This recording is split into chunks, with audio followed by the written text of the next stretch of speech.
Hi there. Today I'm going to be doing a film analysis on the movie She's the Man. She's the Man is an interesting film. The premise is bizarre and the characters even more so. The story follows a character Viola, a girl who wants to play soccer. That's it. That's her entire character.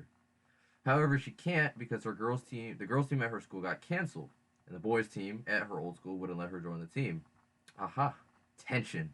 So instead, she comes up with the idea to pretend to be her twin brother Sebastian and tries out for the team as a man at a different school. Thus, she's the man. Roll credits. However, her roommate is none other than Channing Tatum, Duke, who she's attracted to, but she's a man. He in turn likes Olivia, and when Viola tries to help Duke and put in a word for him, Olivia falls in love with Viola as Sebastian. Tension. Sebastian comes back from Europe early and gets rushed by Olivia and they kiss, and of course, Duke sees it. All around me are familiar faces. Viola goes to their room, and there's a scene where Duke and Viola as Sebastian fight, and guess what has been made? More tension. The day of the big soccer game comes, and instead of Viola being in the game, Sebastian accidentally finds his way in it. The principal found out that Viola had been impersonating Sebastian, and this scene followed. That Sebastian Hastings is a girl. I'm sorry, it's for your own good. You'll thank me for it someday. We'll have a good... Oh, okay, certainly, yeah. Excuse me? I'm not a girl. Oh, hello, yes. In fact, yes, he is. He's a big girl. He's actually specifically his own sister Viola, who's been impersonating him for reasons which will become very clear after extensive psychoanalysis. Folks, I'm a boy. I promise. Prove it. Okay.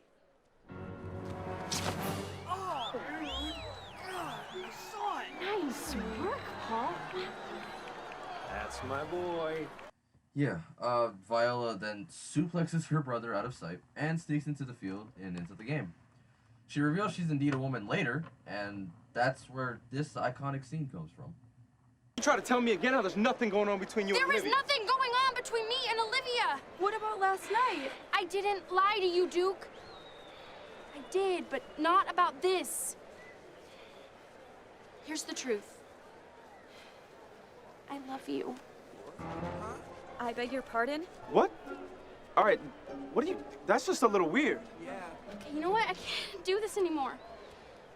Everybody, I have something to tell you. I'm not Sebastian. I'm Viola. Wait. You're not Viola. Yes, I am. No, I know Viola. I kissed Viola. You kissed me. What are you talking about? I didn't kiss you.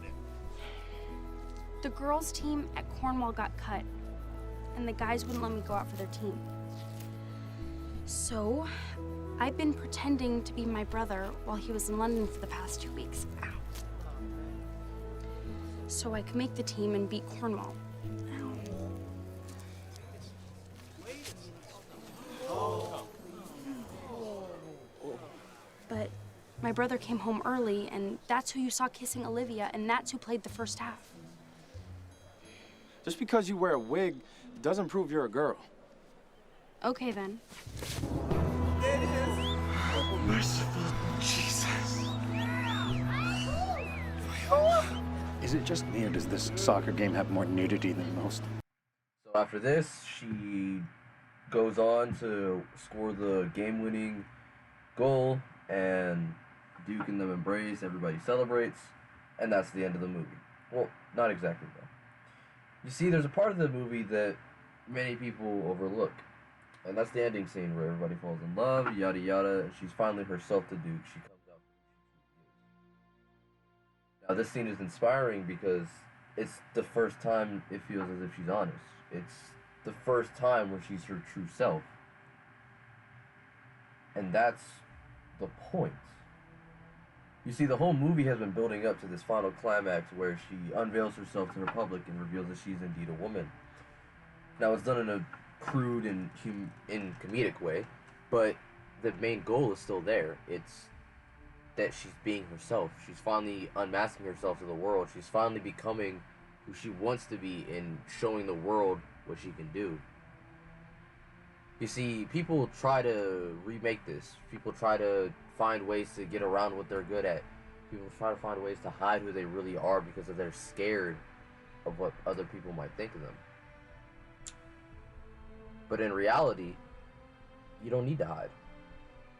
You don't need to pretend to be something you're not. You don't need to act like something you never were. You just need to be yourself. And that's the lesson that she learns. She learns that only by telling the truth and overcoming her fears can she be the person who she wants to be. Can she do the things that she wants to do. And that is the most important theme of this movie and the story in general, is that you should be unapologetic in who you are. You shouldn't be scared to show your true colors. You shouldn't be scared to have to hide your true talents. And that's the most important part of the movie, is the payoff at the end when you realize that they accept her. And you realize that acceptance is the key to success. And that is what this movie is trying to convey.